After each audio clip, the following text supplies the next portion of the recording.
Presented by SM Films.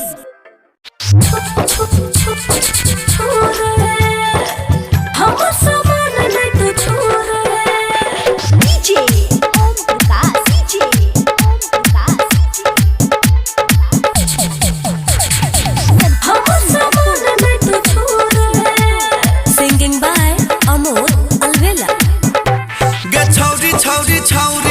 छोड़ा छोड़ा छोड़ा रानी रानी रानी राजा राजा राजा छौरी छौरी छौरी छोड़ा छोड़ा छोड़ा छौरी छौरी छौरी राजा राजा राजा दुबर पातर रहो भेलो माल मोट गे लेबे देबे वाली तोरा मन में छोट गे एना किया करे छही तू गे हम तो हथुबो तू छूगे एने उने के खाली बात लगा के देखे ने देबो चीज हाथ लगा के हमरा से दूर रहे तू रे हमर सामान नहीं तू छोड़े हमर सामान नहीं तू छोड़े। रसीला रिकॉर्डिंग स्टूडियो पटना।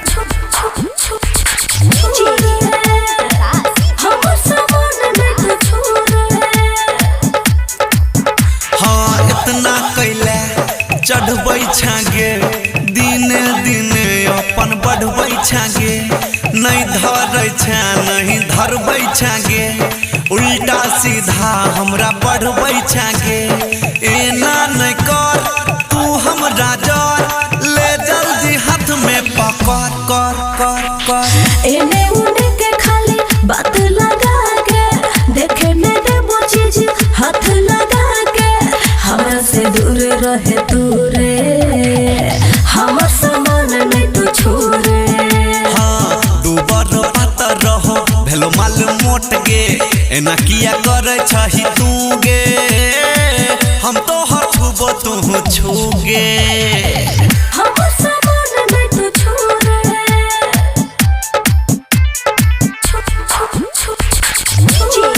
हमर सामान नहीं तू छोड़े।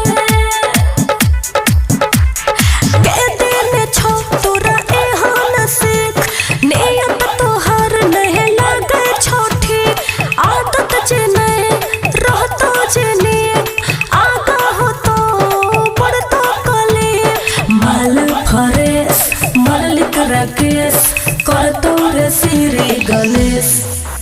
हाँ दुबर पातर रहो भेलो माल मोट गे एना किया करे छही तू गे हम तो हथुबो तू छूगे एने उने के खाली बात लगा के देखे ने देबो चीज हाथ लगा के हमरा से दूर रहे तू